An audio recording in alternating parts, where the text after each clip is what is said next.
Hello friends, इस video को देखने से पहले मैं एज्यूम कर रहा हूँ कि आपने पहले वाला वीडियो देख लिया होगा जिसमें कि frame of reference of land या रिवर बैंक उससे इस क्वेश्चन को सॉल्व किया गया है।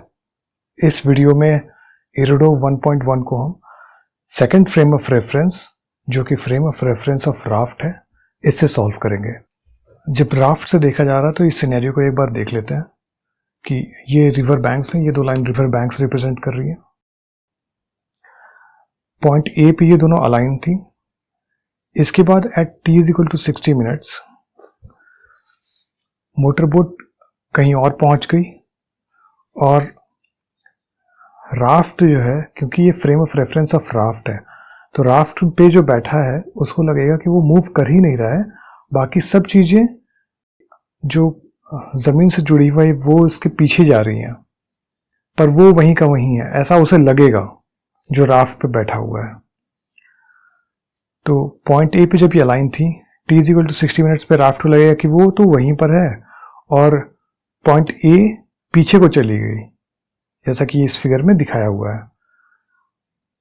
और इसमें राफ्ट पे जो बैठा है उसको लगेगा कि मान लीजिए यहाँ कोई ट्री है, यहाँ कोई ट्री है ऐसे, तो राफ्ट पे जो बैठ के ऑब्जर्व कर रहे हैं सीन को, उसे लगेगा कि ये ट्री भी पीछे को जा रही है, पॉइंट ए भी पीछे को जा रहा है, ये ट्री भी पीछे को जा रही है। किस स्पीड से जा रही है? तो वो रिवर के स्पीड से पीछे जा रही है। ऐसा लगेगा कि पॉइंट ए भी रिवर के स्पीड से पीछे जा रही है और ये ट्री भी रिवर के स्पीड से पीछे जा रही है। अगर आप मानते हैं speed of river u kilometre per our है, तो राफ्ट पे जो बैठ के पूरे सीन को ऑब्जर्व कर रहा है उसे ऐसा लगेगा कि ये पॉइंट ए जो कि जमीन से जुड़ा हुआ है और जमीन पे जो भी चीजें हैं जैसे कि ये ट्री, ये सब पीछे को जा रही है u स्पीड से। ये पॉइंट ए भी u स्पीड से पीछे जा रही है इस डायरेक्शन में। क्वेश्चन कह रहा है कि t is equal to 60 minutes later motor boat start to return and after some time again aligns with the raft, again meets the raft. तो t is equal to 60 minutes पे ये scenario है जब point A थोड़ा दूर पीछे गया था। फाइनली जब मोटर बोट फिर से अलाइन होता है तो राफ्ट अभी भी देखिए कि स्ट्रेट लाइन में ही राफ्ट अपने आप को समझ रहा है कि वो वहीं का वहीं है, बाकी चीजें पीछे मूव कर रही हैं जो कि जमीन से जुड़ी हुई हैं। और मोटर बोट थोड़ा आगे गया था 1 घंटे में, पर अब वापस मेरे पास आ गया है, ऐसा राफ्ट को लगेगा कि मैं तो मूव किया ही नहीं, बाकी सब चीजें मूव कर रही थी, मैं ही नहीं मूव कर रहा था। तो मोटर बोट जब दोबारा अलाइन हुआ यहां से, तो ये पॉइंट ए जो इतनी दूर था अब उसकी दूरी बढ़ के इतनी हो गई है, यहां से यहां तक की। अब क्वेश्चन में ये दिया हुआ है कि ये दोबारा जब अलाइन होते हैं तो पॉइंट ए से ये 6 किलोमीटर दूर है।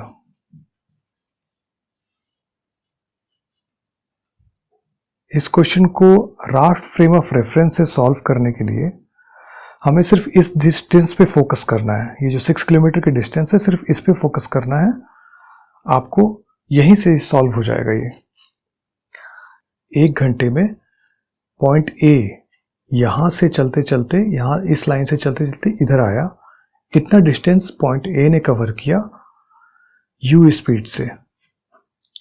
तो और इवेंचुअली यहां से इतना डिस्टेंस कवर किया पॉइंट ए ने, कितने टाइम में?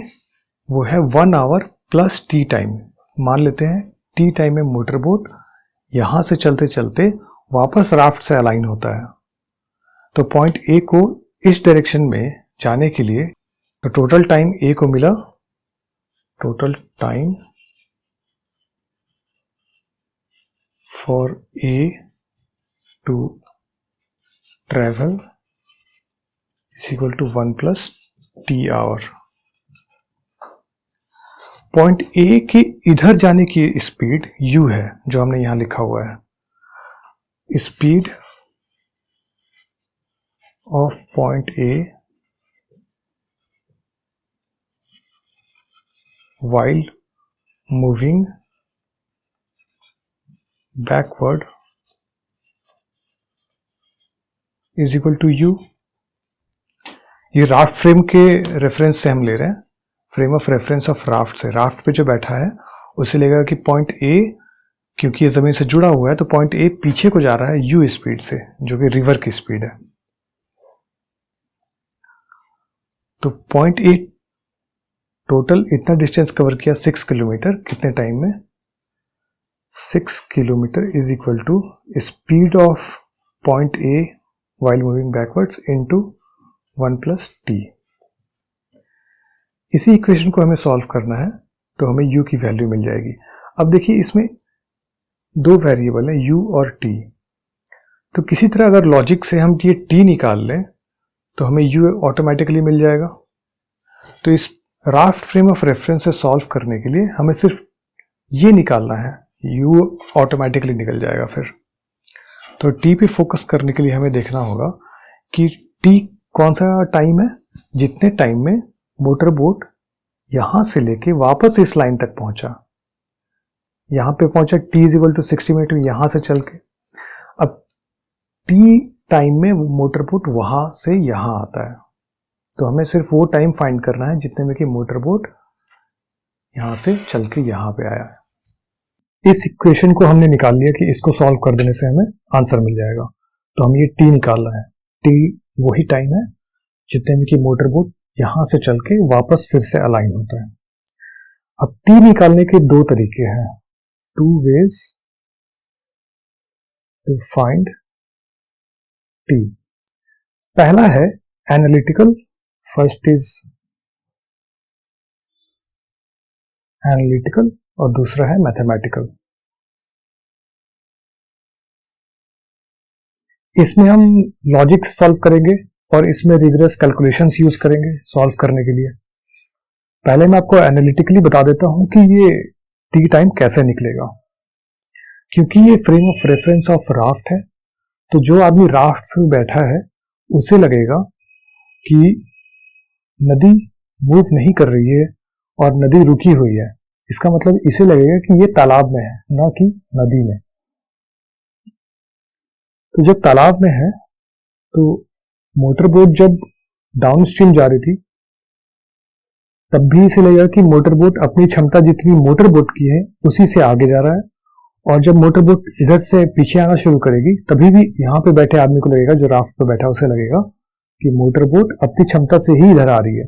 यानी कि इधर जाने की स्पीड और इधर जाने की स्पीड मोटर बोट की जो है वो राफ्ट पे बैठे आदमी को लगेगा कि वो कांस्टेंट है।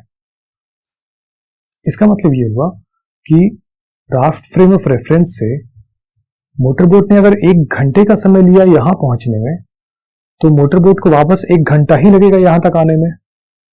इसका मतलब है कि टी की वैल्यू, जो ये वो टी की बात कर रहा हूं जितने में कि मोटर बोट पीछे आती है, वो टी है 1 आवर। ये जो टी की वैल्यू हमने 1 आवर निकाली, उसको थोड़े से डिफरेंट तरीके से भी एक बार सोच के देखते हैं।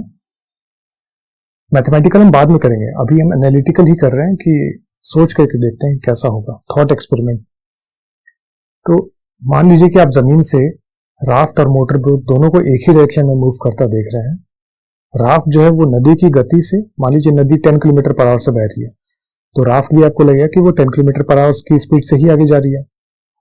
और जमीन से आप बैठ कर देखते हैं कि मोटर बोट जो कि स्टिल वाटर में, यानी कि रुके हुए पानी में, अगर वो 40 किलोमीटर पर आवर की स्पीड से जा सकती, तो जमीन से बैठ के देखेंगे तो आज दिखेगा कि 40 किलोमीटर प्लस 10, यानी कि टोटल 50 किलोमीटर पर आवर की स्पीड से मोटर बोट आपको आगे जाते दिखेगी।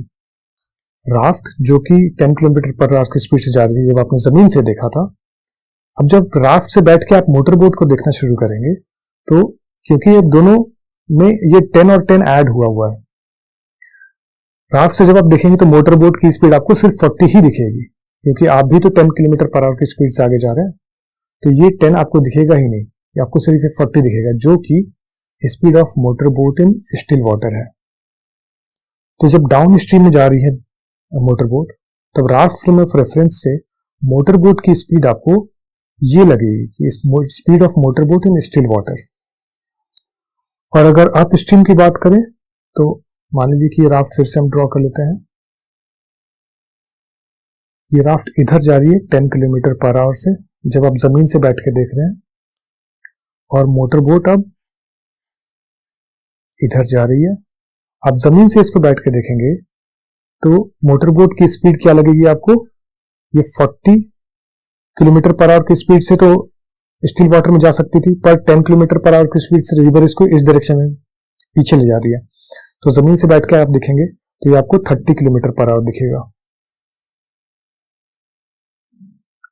जमीन से जब आप बैठ के देख रहे हैं तो राफ्ट आपको 10 किलोमीटर पर आवर की स्पीड से इधर जाती दिखेगी और motor boat 30 kilometre per our की स्पीड से इधर जाती दिखेगी। जब आप राफ्ट से बैठ के मोटर बोट को देखेंगे तो मोटर बोट आपको 40 किलोमीटर पर आवर की स्पीड से अलग होता दिखेगा, क्योंकि आपकी डायरेक्शन और इधर जाने की डायरेक्शन दोनों अलग है। तो यहां से बैठ के आप देखेंगे तो ये आपको 30 + 10 यानी कि वापस 40 किलोमीटर पर आवर की स्पीड दिखेगी, जो कि speed of motor boat in still water है। यानी कि अप स्ट्रीम और डाउन स्ट्रीम दोनों ही स्थिति में जब आप राफ्ट से बैठ के मोटर बोट को देखेंगे तो आपको मोटर बोट की स्पीड क्या लगेगी, ये speed of motor boat in still water, यानी कि वो स्पीड देखेंगे आप राफ्ट से बैठ के जो कि एक रुके हुए तालाब में होती मोटर बोट की। इसको हम लिख लेते हैं कि from raft frame of reference, speed of motorboat going downstream is equal to speed of motorboat going upstream, and both these are equal to speed of motorboat in still water. इसका मतलब हुआ कि राफ्ट फ्रेम ऑफ रेफरेंस से motorboat की speed आपको constant ही लगेगी, चाहे वो डाउन स्ट्रीम में जा रही हो या अप स्ट्रीम में जा रही हो। तो मोटरबोट ने अगर 1 घंटे लिया यहां पहुंचने में तो वापस उसको 1 घंटा ही लगेगा यहां आने में। तो इसका मतलब यही हुआ कि t = 1 आवर ही है। अगर आपको ये एनालिटिकल तरीका उतना कन्विंसिंग नहीं लगा तो चलिए इसको मैथमेटिकली भी रिगरेसली हम एक बार सॉल्व करके देखते हैं। तो सेम आंसर आना चाहिए t के वैल्यू का। मैथमेटिकली t की वैल्यू फाइंड करने के लिए हमें एक डायरेक्शन कंसीडर करना पड़ेगा। तो मानते हैं कि नदी जिस डायरेक्शन में जा रही है उसको एक्स एक्सिस कहते हैं और यूनिट वेक्टर आई कैप। अब speed of motor boat going down stream with respect to raft, ये राफ्ट क्यों लिया हमने, क्योंकि frame of reference of raft है, इज इक्वल टू, ये वेक्टर साइन देना जरूरी है, speed of motor boat going down stream with respect to land plus speed of land with respect to raft. अब इस टर्म पे फोकस करते हैं हम, इस टर्म पे जो कि है speed of motor boat going down stream with respect to land. आप अगर पिछला वीडियो देखेंगे मेरा जिसमें कि frame of reference of land use किया गया है तो इसकी वैल्यू हमने वहां निकाली थी, speed of motor boat in still water plus you, और ये डाउन स्ट्रीम है तो ये आई कैप हो जाएगा। तो इसकी वैल्यू तो हमने पिछले फ्रेम ऑफ रेफरेंस में ही निकाल ली थी। अब speed of land with respect to raft, speed of land with respect to raft is equal to negative of speed of raft with respect to land. ये बेसिक वेक्टर आपने जब पढ़ा होगा तब उसमें यह है कि vector A B is equal to negative of vector B ए।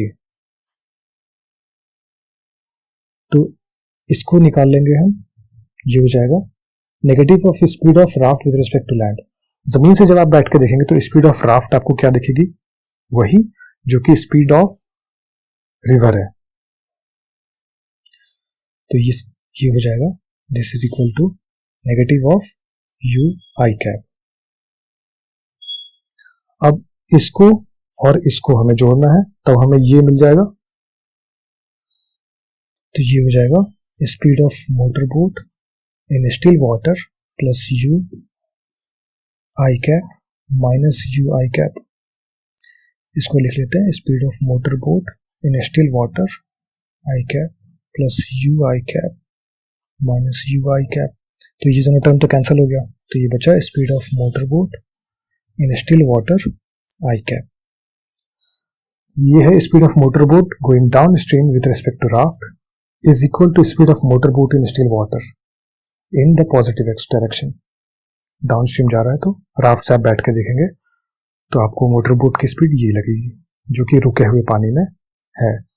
इसका मतलब है कि मोटर बोट अपनी क्षमता से जब चलता है वही स्पीड आप देखेंगे राफ्ट से बैठ करके जब वो डाउन स्ट्रीम में जा रहा है। अब इसी चीज को अप स्ट्रीम में देख लेते हैं।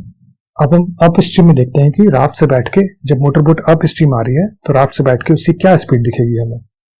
Speed of motor boat going up stream with respect to raft is equal to speed of motor boat going upstream with respect to land plus speed of land with respect to raft।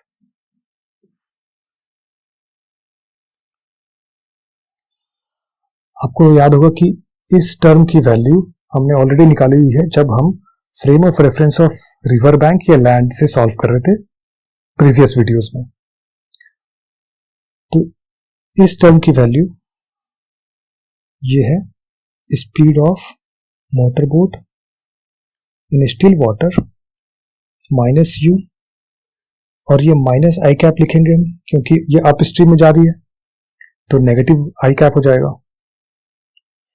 और speed of land with respect to raft ये हो जाएगा speed of land with respect to raft is equal to negative of speed of raft with respect to land